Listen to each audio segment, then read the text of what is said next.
اسی طرح یتیموں کے ساتھ زمانہ جاہلیت میں بہت برا سلوک کیا جاتا تھا. یتیموں کا مال لوگ ظلماً اس پر قبضہ کر لیتے تھے اور کھا لیتے تھے، یعنی ان کو ضرورت کے لیے بھی نہیں دیتے تھے، اور بعض اوقات ان کا مال لے کر اپنے مال کے ساتھ ملا دیتے. یعنی ان کے پاس اگر سونا چاندی ہے تو اپنے عام سے مال میں اس کو ملا دیتے تھے. پتہ نہیں چلتا تھا کہ اس میں اعلیٰ قسم کا مال کون سا ہے اور ردی قسم کا مال کون سا ہے. لیکن آپ صلی اللہ علیہ وسلم نے یتیم کی پرورش اور تربیت کرنے پر فضیلت بیان فرمائی ہے کہ آپ صلی اللہ علیہ وسلم نے جس طرح بیٹی کی پرورش کرنے والے کے بارے میں فرمایا تو اسی طرح یتیم کی پرورش کرنے والے کے بارے میں فرمایا کہ اللہ تعالیٰ قیامت کے دن اس کو بھی یہ مقام عطا فرمائیں گے کہ وہ میرے ساتھ اس طرح ہوگا جس طرح یہ دو انگلیاں ہیں. تو یتیم کی پرورش اور تربیت کرنا، اس کی کفالت کرنا، یہ بھی بڑا فضیلت والا کام ہے، اور یہ بھی آپ علیہ الصلوۃ والسلام کی رحمت سے یتیموں کو یہ مقام ملا ہے. زمانہ جاہلیت میں ان کے ساتھ جانوروں جیسا سلوک کیا جاتا تھا. ایک دفعہ رسول اللہ صلی اللہ علیہ وسلم عید کے دن نماز عید کے لیے مسجد کی طرف جا رہے تھے. راستے میں دیکھا بچے کھیل رہے ہیں، خوش ہیں، عید کا دن ہے. تو دیکھا کہ ایک بچہ اداس بیٹھا ہوا ہے، پریشان، نہ اس نے کوئی اچھے کپڑے پہنے ہوئے ہیں، نہ کھیل کود رہا ہے. تو آپ علیہ الصلوۃ والسلام نے اس سے پوچھا کہ بیٹا آپ کیوں پریشان ہو؟ باقی بچے کھیل رہے ہیں، خوش ہیں، عید منا رہے ہیں.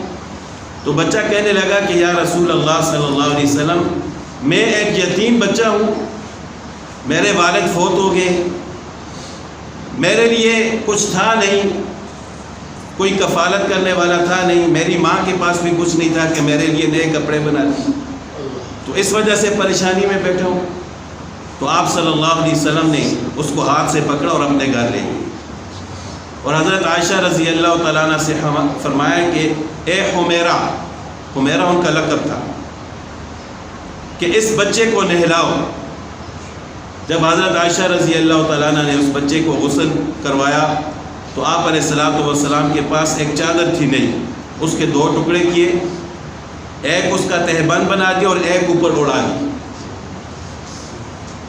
اور اس کو نہلا کر اس طرح نئے کپڑے پہنا کر آپ صلی اللہ علیہ وسلم اپنے ساتھ لے کر جانے لگے. تو آپ صلی اللہ علیہ وسلم نے فرمایا کہ آج آپ پیدل نہیں جاؤ گے، میرے کندھے پر سوار ہو کر جاؤ، تاکہ امت کو پتہ چلے کہ یتیم کی پرورش کرنے کا کتنا ثواب ہے. تو جب آپ علیہ الصلوۃ والسلام نے اس کو اپنے کندھے پر اٹھایا، جب راستے سے جا رہے تھے تو وہ بچے جو پہلے خوش تھے، کھیل کود رہے تھے، وہ اس بچے پر رشک کرنے لگے کہ کاش ہم بھی یتیم ہوتے. اور جب رسول اللہ صلی اللہ علیہ وسلم مسجد میں تشریف لے گئے، آپ علیہ الصلوۃ والسلام ممبر پر تشریف فرما ہوئے، بچہ نیچے بیٹھنے لگا تو آپ صلی اللہ علیہ وسلم نے فرمایا کہ آج آپ نیچے نہیں بیٹھو گے، میرے ساتھ ممبر پر بیٹھو. تو یہ مقام یتیم کو کس نے عطا فرمایا؟ اللہ تعالیٰ نے عطا فرمایا اور آپ صلی اللہ علیہ وسلم کی رحمت سے عطا فرمایا.